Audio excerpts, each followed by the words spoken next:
Welcome to Leadership Unlearned and Reframed. In this program, we invite you, the audience, to unlearn what you've learned about leadership. And because we're taking away from you, we're asking you to, we're not going to leave you alone or without some thoughts. We are offering you to reframe your leadership.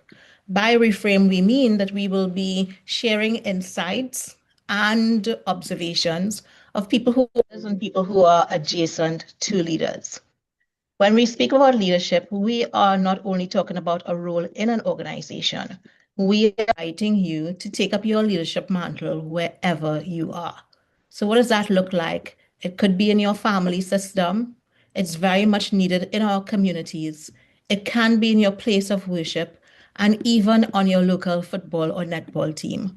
We embrace leadership wherever it is because wherever you are, you have the potential to be a leader. So today with me is Nicolette Johnson. So I'm going to allow Nicolette to introduce herself so that we can have a discussion with her about her insights about leadership. Welcome, Nicolette. Thank you. Thank you, Maxine. I am so happy to be here. It's really a privilege to talk about leadership. Wow, I just remember starting off my career, early in my career, and the CEO that I worked for, she said, and I mean, I was very young. She said, we have to work on the leaders, we have to work on the leaders. And I was like, why is she? I said, what about the little people? What about the other people? And I mean, as I said, I was very young. And I couldn't understand why she was pushing leadership as such a big thing. And boy, do I understand what she meant now after some time in the corporate. It didn't take me very long to recognize how much and how important leaders are in the scheme of things. So I'm happy to be here to talk about it. Just a little bit about me. You're not supposed to define yourself by what you do, but I think I'm an HR person. I'm an HR professional through and through. I think my career found me. I didn't find it, it found me. I was supposed to be heading off to university to do biomedical sciences and become a doctor like my aunt and uncles. I have several uncles and I have some cousins as well. But hey, I don't know what I got there. And I sat in this HR class. I say, wait now, people do this for a living? I was blown away. I said, this is a career? I was like, yes, count me in. And I mean, that was X amount of years ago. And in the age when we were not always as enlightened as we are now. So when I was in university, everything was new and coming in. So HR chose me. So I consider myself a true HR professional, a HR leader, a HR strategist, a HR global HR person. I mean, at the end of the day, I am also somebody who's pivoting too. So I mean, it's very interesting where I found myself too in this life. I am also becoming a finance professional as well. So that's a piece of me that's happening as I grow and evolve in my own career. But I'm through and through an HR professional. My background has been in, I would say, I've spent a lot of time in global businesses as well as local to the country that I've lived in. And I've spent some time in retail, manufacturing, upstream energy, downstream energy. And right now I'm dipping my feet in some consulting. So my background is varied. I've worked in companies where there was little and we had to make it happen. Creativity was key, innovation, excitement, which is kind of me. And I've worked in companies where there was plenty. And so you followed along and you're like, wow, we get money for this. Okay, great. And where leadership and execution was expected at a particular level because resources were not an issue. So I've worked in those different spaces. So it's been a journey. And I'm rocking and rolling and continuing my HR and my finance that I'm learning walk as well. So that's who I am. That's my definition or my Hmm. introduction. And Nicolette, thanks for that. And what I really saw a number of things. a wide span of experience in terms of industries, because I heard you say energy, retail, manufacturing, so a very wide scope, and also two different experiences in terms of where the budget is flowing and you could get money for anything, and then experiences where the budget would have been less and you had to be very creative with the resources. And I want to tie that back to what you said initially, where when you were a very junior HR professional, your leader would have said, let's focus on the leader. So now, with all of the experience you've had, what do you think are the reasons why she said, let's focus on the leader? Or he said, It was actually a she, to be honest. okay, At she that point, it said. was actually a she at the time. Um, I think one of the reasons why she said that is because leaders have that unique ability in an organization to straddle both sides. They have the ability to affect decisions, profitability, things that actually count towards the bottom line in a business, right? Because obviously leaders are the ones that sometimes they strategize. They're the ones that come up with the policies and the strategies and the things that make an organization profitable. But they are also straddling the world of, so we've come up with these things and we know what we have to do and we know how we're going to make this business work and be profitable and grow and whatever the business strategies are for that organization at the time. But the leaders, of course, are in a unique space of now I have to make sure it happens. And it can't just happen through these fancy processes and systems and structures. It has to happen through people, the engaged people. It has to. So you could show me any organization that has been successful without that emphasis on people. I would challenge you that success is probably going to be short-lived, and that organization won't be around in 3 years to come or 5 years to come. There must be that emphasis on people and how you interact with people. So that's really the key. And I mean, the leader is the one that inspires, motivates, coaches, you know, pulls that person along, works with that person and or their team to ensure that the company is getting where it has to go. And all the things that I talked about before with regard to profitability, production, that type of thing. So So from what you're saying, leaders are in charge of the strategic direction of the company. They also have to operationalize that strategy. And the third element that you're adding to it is that engagement of people. So I know that a lot of technical leaders have that problem. And also too, because you're HR professional, I think a lot of technical leaders also have an expectation that HR will do that engagement piece around the Mhm. people for them. How do you deal with that? Right. Well, I mean, we talked when we were talking about the program and what I wanted to bring to the table. The biggest thing was the whole issue of allyship. I mean, it's International Women's Day passed on March 8th, a day that I always, commemorate, you know, in whatever way I can, whether I'm in a big place or a small place, but that's a special day for me. And it's International Women's Month, and there's a lot of talk about who's an ally.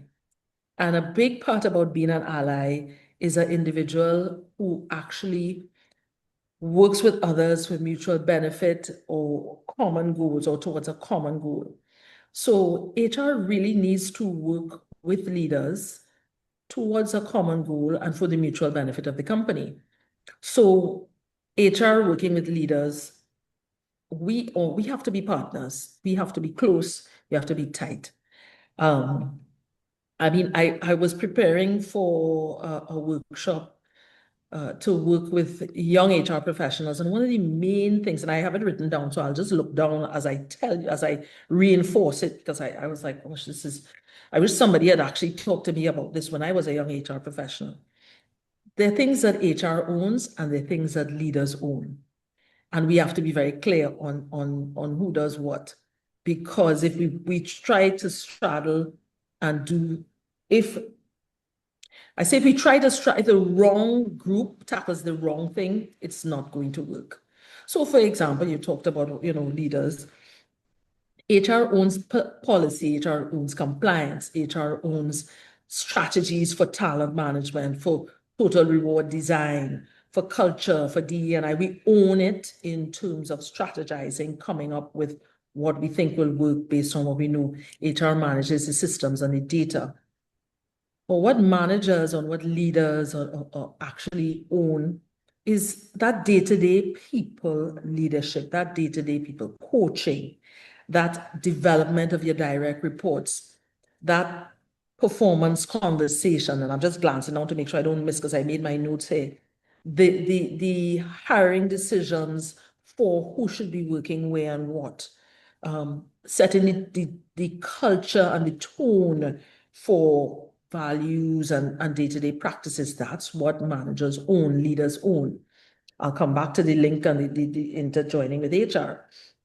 And the modeling of the values, addressing toxic behaviors, accountability for measurements of standards and addressing underperformance. Those are the things that leaders own. Now, if you're going to work with HR effectively towards that, HR can help you set up the best system for policy and compliance, the things that we should be looking out for, the things that make a difference to employees, the things that would not affect underrepresented employees, the things that would make sure that high-performing employees are inspired to keep working. HR will help you set up some of those policies and the compliance. HR will help you set up that talent strategy. So if we know as an organization, we are going to be growing at X rate and we're going to need a certain amount of leaders in place and in space at a particular time. HR is going to help you design that talent strategy. So that's where you're going to work together with HR. But the execution of that talent strategy lies with the leader, right? The leader has to execute that talent strategy. There's no way HR is going to know all the talent, and because HR is not working with the employees day to day. HR gets the data. I mean, we all know that we can look at data and scan and do our analysis and on paper, we can say these are the performers in the organization. But it's the leaders who put that data there, who gave that data and that information. It's the leaders. So they are the ones that have to own that information and get it on, as I said, get it on paper, get it wherever, so that we can actually have some sort of analytics to work with and advise with. I mean, you can't get away from strategy without also looking in terms of HR strategy, a total rewards design. So for example, as a company, you may say, you know what, we want the best and we're willing to pay for the best. We're willing to pay at this percentile. We're willing to pay for performance. Okay, as a leader, you have to know, how do I determine, or did I determine who was my best performer? Have I used the tools that HR has set up, the performance management tools that HR has helped set up to ensure that I've determined who's the best leader, who's the best performer, that kind of thing. So there's where HR and leaders intermarry. So I just gave some examples. I'll stop for a moment there and let us digest that a little bit. Yeah, so absolutely. So what I'm hearing you say definitely is I'm getting the impression of a first line. So there's a first line responsibility, which is it resides with the leader or the manager of that particular department or function. And then there's another level, I guess a higher level, where they are not high in terms of the hierarchy of the organization, but in terms of looking at the strategy and honing the strategy, where HR will come into play. And so very often we say that a manager is an advocate for employees as well as the organization. So I'm really hearing in what you've shared, this idea of the advocacy for the employee really resides first line with the manager.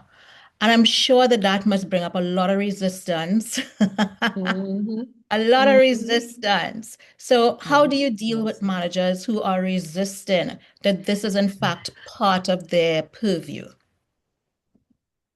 So, it's interesting you brought that up because I remember a couple of years ago in an organization I was in, and as an HR group, I was in a group, we had to teach people that you own this employee experience is really yours to help map and help create. You own your relationship with your employee as a leader. This is for you to make sure it goes right, it goes a particular way. I have given the example, some of the best leaders that I remember over the years are the ones that have actually, you found that they used to spend a lot of time in HR or asking questions, saying sort of almost like picking your brain. And I know some of the HR colleagues on the call could relate to this. You would find that good leaders will come and say, you know what, I'm having this issue. I really don't know how to deal with it. What's your advice? What is your tool? What are some tools you think I could use? You know, and I think that's important to a successful leader and helping them understand that this is yours to own. And one of the things that I have been able to help people see is that if you own that relationship with your employees, you will see that that partnership becomes so productive and so positive. Why wouldn't you want to do it? Why wouldn't you want to live that way? You're right. So showing leaders the benefits of living that life, Mm-hmm. you can see that it's gonna be something that's going to make working life, a very positive experience. Yeah, so I have a few things that I'm wondering based on what you just shared. The first thing I'm wondering is in terms of the role of a leader or a manager, if that is very much part of that role expectation and if it's clearly defined. Because I'm thinking of somebody who's an engineering manager or IT manager. They're really, Mhm. or even an accountant. I'll speak because I'm an accountant. That sense of that people management, I don't really remember it Mhm. being part of my JD or even Yeah, my role. Because the yeah, function, as you said before, was on performance, it was on productivity, on keeping certain things alive and making deadlines. So I'm wondering if that's a deficiency in terms of how we structure roles. And then the second mhm. thing I was wondering is about that permission based, because it sounds like the people who came to you, they came out of their own curiosity or their Mhm. bafflement. They just Yes, didn't know what to yes, do. So they came to the source. And I'm wondering if that is missing. So I'm yeah. wondering, A, if the role in terms of what the scope is, and two, in terms of this permission-based, knowing that HR is there for you as a partner. Yeah. Well, I mean, and I just jotted down the two so that I don't go crazy in my thoughts. You talk about the structure of the role of leaders, and you're quite right. Our typical structure for leaders never, I would say in the past, because it's really changing now. Yeah. In the past, a leader or a manager was just thought to manage, you know, production or manage output, but there was never too much emphasis on how do I make this better? How do I make the employee experience work? How do I deal with performance issues? I remember in the past where you would have had a leader call me up and say, "Hey, write this person a discipline letter." I'm like, wait now, but what's up with that? How am I writing a discipline letter for your employee? What's the issue here? I can help you structure it to make sure we stay out of any legal repercussions, but you have to do it. I can guide you along and work with you. So that there were the times of past like that. I think people have come a long way. Leaders recognize, but still, in terms of the structure and how even job descriptions are written, we still need to do better in organizations in emphasizing your role as a people leader, as a motivator, as a coach, as a counselor, those things, as somebody in charge of making sure employee experience is at up to par. We still need to structure those JDs better. Right. So I definitely agree with that. And it's something, and the great thing is I'm seeing more of it now. I'm seeing more of it. Um, you know, uh, the generations after X and the Ys and the Zs and the millennials and they're doing a much better job of that than I think. Well, I shouldn't say the X was not too bad at it, but I'm seeing the generations coming up behind better at framing. But I guess, but again, remember, we have all generations in the workplace, so sometimes there's a little bit of convincing of generations higher up as to this is really what we need to do. This is what's going to make a difference. So you're quite right in your thinking. Structurally, we need to do better at putting expectations. I would say this: I've seen organizations who and I remember one organization in particular, we were so, HR was just bubbling at the seat because we had a 50-50 performance management tool. And the tool was the technical, the person, the leader was ranked X amount in their technical for 50% of the score. And 50% of the score was on the behavioral and how they treated with their employees. And that had the organization in a real tailspin for some leaders because now granted, the behavioral had some competencies laid out, and competencies are not always the easiest thing to measure, as we know in the world of HR. So the organization could have done a little better in describing the competencies. But the point is, they were driving the point home to leaders. A, you could be my technical superstar, but you see those behaviors towards your direct reports. And I think if I'm not mistaken, yeah, for some leaders, they had paired it with some 360s as well. So you found that year, and it was a trial run in the organization, and they came back with it a modified version. But that year, when you had that 50-50, there were strong technical leaders who did not get that high pay for performance.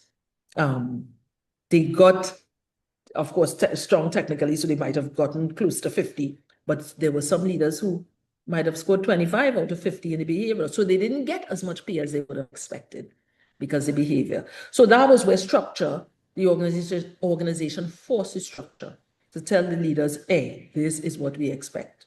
You need to do better by your people. So that's the structure part of ownership of that leaders need to display. You talked about the permission-based situation where employees or leaders would come. And were you thinking, let me see if I got you right, that they felt that HR's role is to make sure that leaders know that they could come? Right. Okay. Yes, with their questions, with their queries, yes. Yeah, with their questions and queries. And I have seen we in HR, we almost need to create the space for that. And over the years, I've seen again some great strides that we've made in HR, because many of us who've been in HR for some years and know and have gotten away from, thank goodness, to technology, from that hardcore administrative side of HR bogging us down. Somebody calling up for a job letter, somebody who wants some detail from their benefits schedule, pension, that they could kind of look up for themselves, some basics. So a lot of that automation has created a space where we can be the famous more strategic. Mm-hmm. So you would find that leaders HR is now creating more space and time for leaders to know, well, I'm not bothering my HR. This is part of their job, that they will help me with this, that they have the time in the day for this, because that's the strategy, that's the sweet spot. That's really, let's face it, that's what we all went to school for as HR professionals, to really be strategic. The admin part of HR, yes, we know if you don't have that admin part down, forget it. If you don't have your data down and the basics that mean a lot to employees, which, as I said, some of those, how much leave absence I have, how much those things, yes, those basics. If you don't have that down, then you're still no good. But those things could be automated. The part that can't be automated is the strategic part and helping people and helping leaders. That's the part that I think a lot of HR people will get a kick out of and really inspired to do. So definitely we've seen some changes in the role of HR over the years. So one, that blossoming of I would say, the growing up of job descriptions, where we now have the people management being part and parcel of the technical jobs. And I'm hearing that it's also being reinforced by the performance measurement structures that we put in place. So it's no longer like in the old days, it used to be 80% technical, 20% people management. And you've actually seen it in systems so that the organization signals to the leaders that this is really important. And two, the automation of the HR functions, the basic personnel type functions, has really created space for HR to be more strategic. And so that HR could really be a partner with employees, with Yeah. leaders. So I'm wondering Yes. then, so is HR in an office or is HR walking the plant? The age-old question. Oh my goodness. You know what? There's still there's HR needs to still if it so if you're working remotely, how you really working a plant? You're not necessarily walking the plant, but you're understanding the players in the business because part of understanding the business is understanding the people, right? So in a remote job, it might be that you have some periodic meetings with all levels of staff. You might have focus groups, you might have meetings to just touch base on what's happening, you might have stay interviews. There are lots of different things that you can do and without having to walk, let's say, but you're really walking. I Mhm. mean, I will never forget um, my days of, and I would still do it to this day, taking time out and saying, because in my young HR career, you're bogged down with lots of admin stuff. And I said, but I want to know what the people feeling. What are they thinking? Cutting out some time at the start of my day to, and to literally, because I was in a plant environment. I was on a methanol plant. And I remember walking that plant. We had some functions coming up and we didn't know what the employee vibe what was at that time. We didn't know the level of engagement, how people were feeling, because we didn't have an employee survey situation at that time. But I remember spending 2 hours before starting my day during a change of shift, asking questions, just listening. I mean, I remember my days of not listening as an HR person too, because you want to toe that company line and you want to pelt the book at people.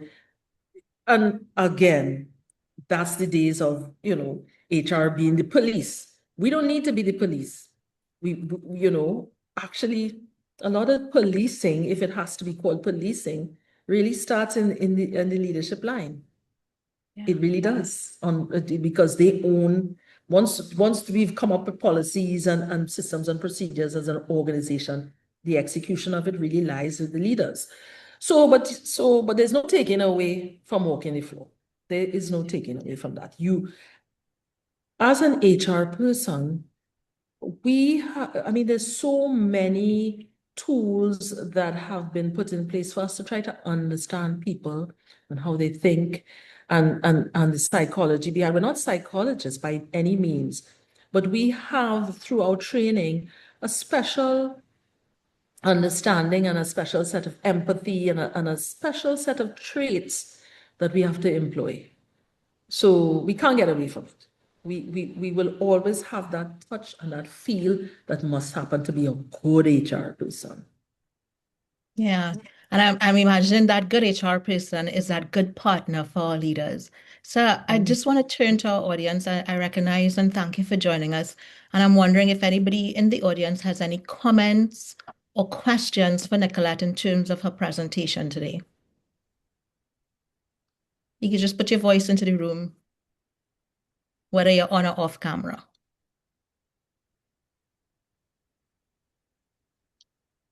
Very good, Nicolette. Thanks for refreshing our minds on leadership and the journey. Yeah. Um, so the only thing that was going through my mind was where organizations are evolving. Some have evolved Mm. and, some are evolving, which makes our work harder. It's almost like restarting each time. Yeah. And I think there is a piece about preparation that Mm. some organizations get and some don't. So you're like this hamster wheel. you know. Mhm. So we've also learned that we're all leaders, you know. So it starts from that, orientation, you know. And I see now even at university, the kids are exposed to leadership thoughts and Yes. programs, you know.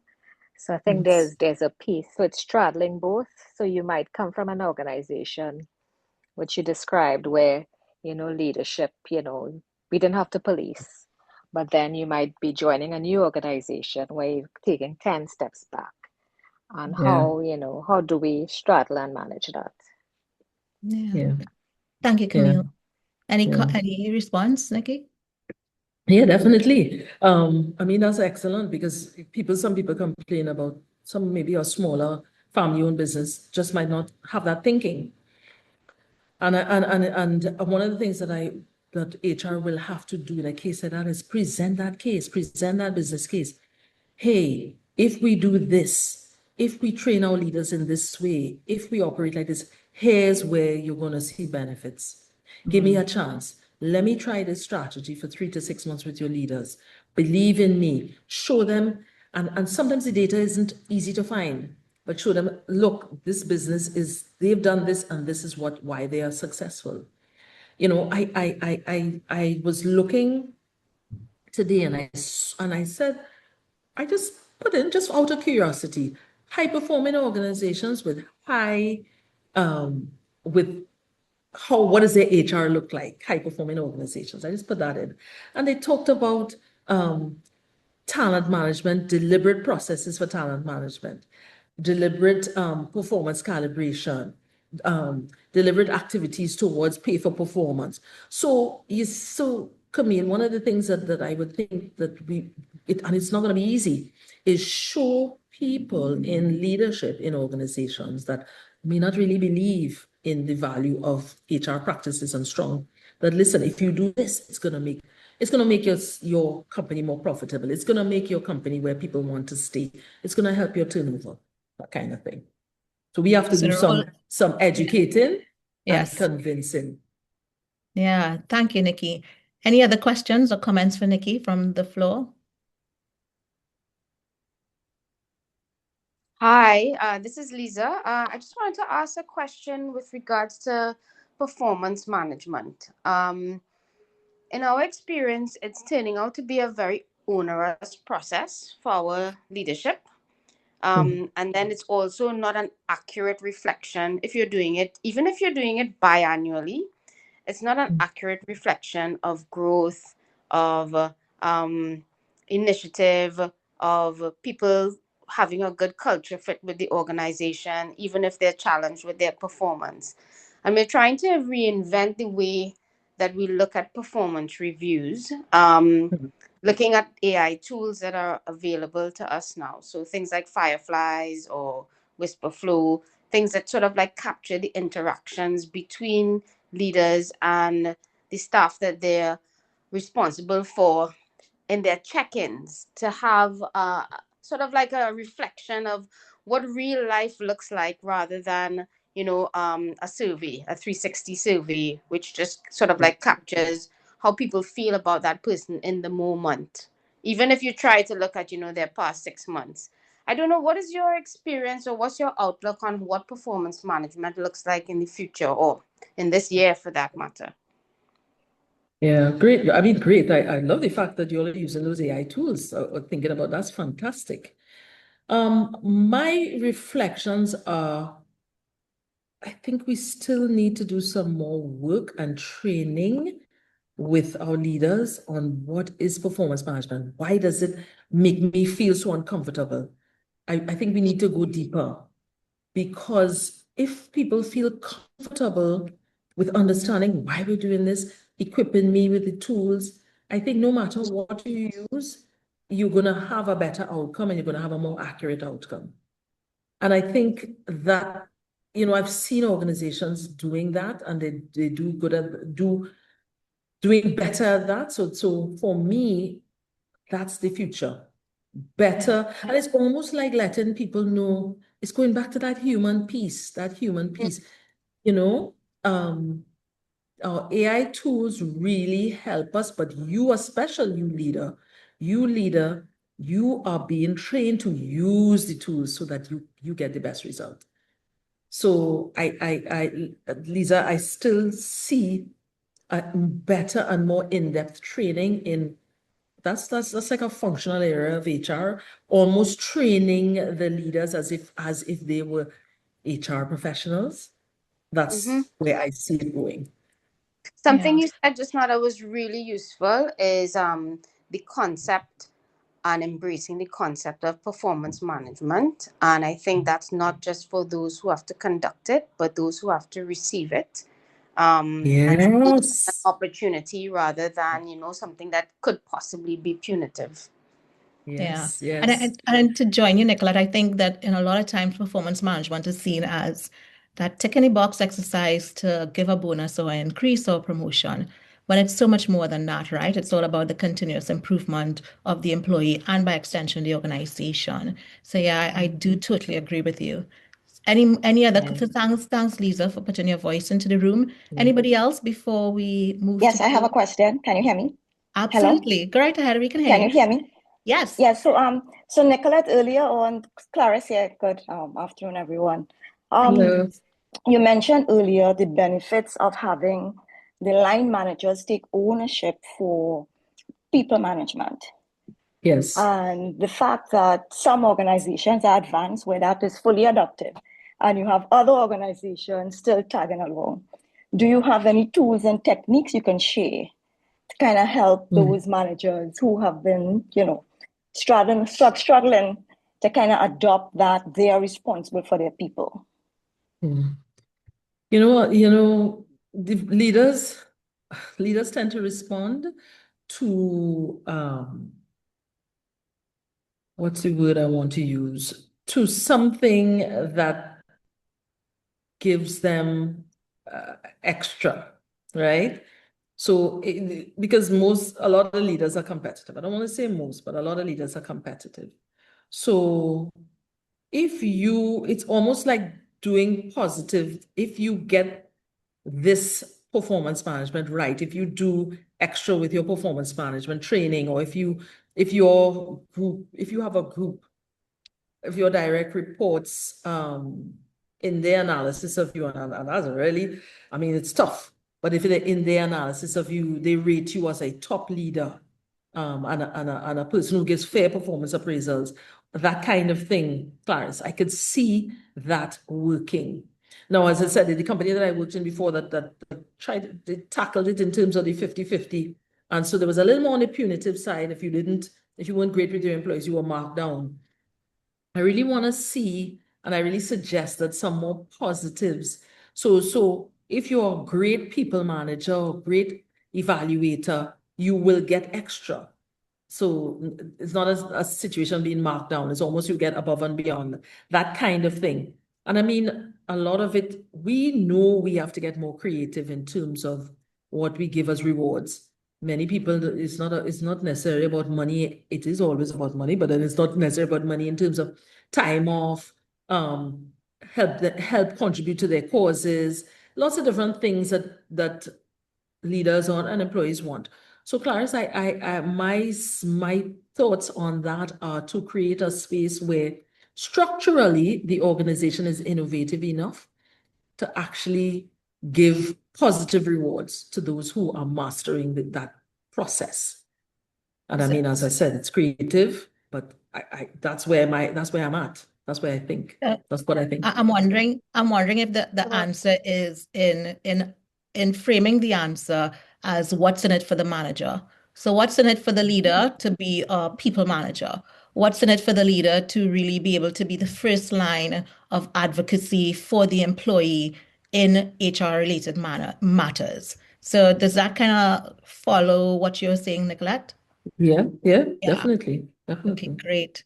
Any other Nicolette, questions? Oh, Yeah. sorry, Nicolette, go ahead. sorry, yeah, I agree with that. But some leaders are really good at it and some struggle.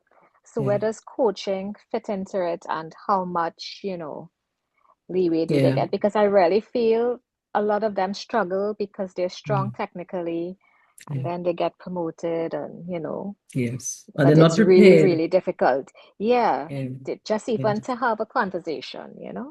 And What are your thoughts?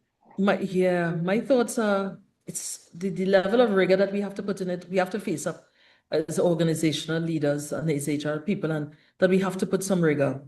I worked with a company where, and I can call the name Corn Ferry because where we were working with a Corn Ferry tool which had 35 competencies, leadership competencies, and I was like, wow, but fantastic in terms of there wasn't a competency that was missed. And when the leader, and these were the people that we were working with at the time, were ascending to senior leadership.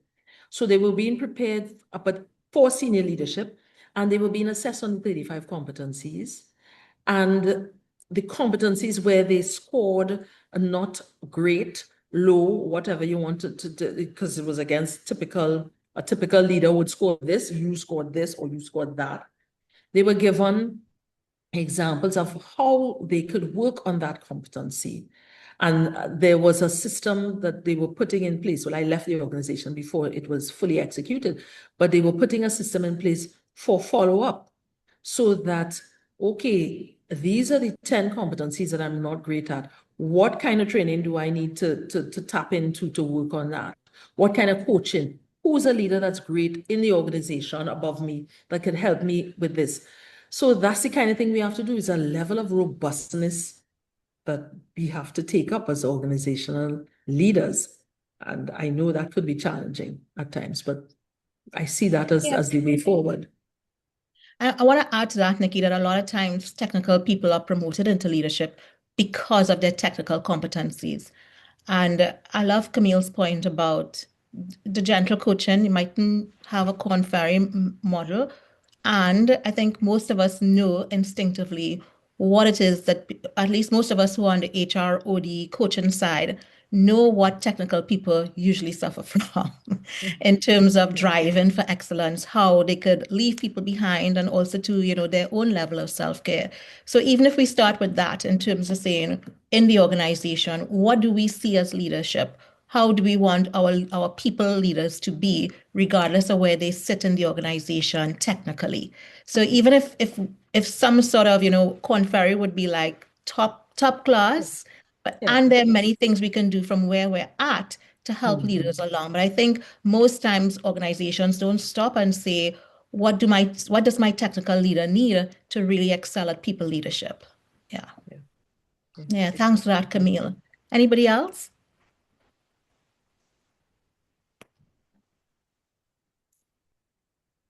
So, Nicolette, I really want to thank you for being with me this evening, and all the other people who joined the call. It was a very interesting discussion, I guess, because in many ways I've walked this path of being a technical excellence, moving into leadership, and having to learn how important the people part of it is. That HR as an advocate for people, and sort of distributing that HR excellence into technical roles so that your leaders, regardless of where they reside in the organization, can really be advocates for employee development and employee engagement. I love the fact that that is supported by the performance measurement standards, or the tool that you use for performance management. And if it is that you're saying that technical leaders need to be people leaders, then what exactly are you measuring with your performance management systems, and what are you rewarding? So important.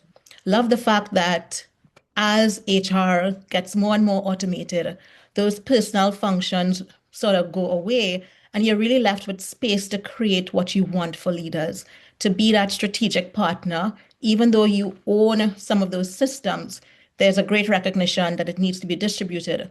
So creating space for questions, concerns, for the real discussions that will really help the technical leaders to excel at people management. So I really want to thank you for bringing that rich discussion and helping, people in the audience who had questions as well with your answers. So before we leave, if we want to follow you, where best can we follow you or get in touch with you? Well, right now I'm doing a lot of work with the TTM Hub, Talent Management Hub. So TTM Hub, you can find us online and you can get in touch with me there. And of course, I'm on LinkedIn as well, and I spell my name with an H. So you can get in touch with me there too. So Good. those are the two major spaces where you can find me. And I would be happy. I love to, as you can see, I'm a typical extrovert, so I love to talk. But I mean, I've learned over the years, it's not just talk, but I really would love to help and assist as much as I can with the knowledge that I would have gained over the years. So yeah. So Yeah. those are the best spaces to catch me. Yeah, thank you. So we'll definitely follow Nicolette with TT Hub as well as TTM Hub, TTM Hub. TTM Hub, as well as on LinkedIn. So Nicolette, thanks a lot for joining us. And we're here every Tuesday at 7 p.m., same time, same channel. We always discuss leadership from different perspectives with people who are leaders or people who are adjacent to leaders. Thank you, Nicolette. See you. Take care. Thanks. Thank you. And thanks, Maxine, for facilitating. You're most welcome, Good Camille. job. Okay, Bye-bye. bye-bye. Thank you.